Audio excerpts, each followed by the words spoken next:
এগুলো কোথায়কার আখ? মজ্জারহাটের আখ না? এই আখ মিষ্টি হওয়ার পিছনে কারণ কি কাকা? মানে আখ কেন মিষ্টি হয়, এটার কারণ কি? এটা আল্লাহর কুদরত। এই কতদিনে এই আখগুলা এরকম অবস্থায় আসছে? হ্যাঁ, 1 বছর। তার মানে একটা বছর পরিশ্রমের ফসল এটা। এটা কতটুকু জমিতে আখ চাষ করছেন? আমি করি না বাবা। আপনি করেন নাই? আমি কিনে আনছেন। আপনি কেমন ভাবে কিনেন এগুলা? কিভাবে কেনা বেচা হয় এগুলা? আমি তেল হিসেবে কিনি। কের মানে যে রো থাকে, লাইন, লম্বা লাইন থাকে, এক লাইন কত করে কিনেন?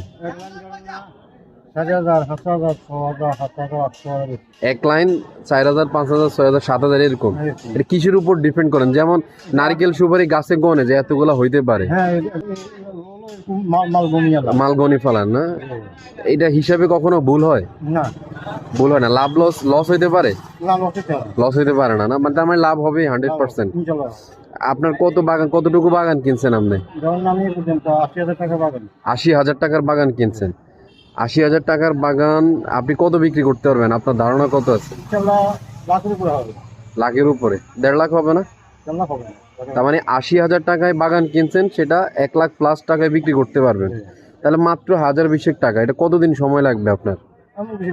তেমন বেশি লাগবে না। কতদিন সময় লাগবে এটা বিক্রি করতে? 1 মাস লাগে না।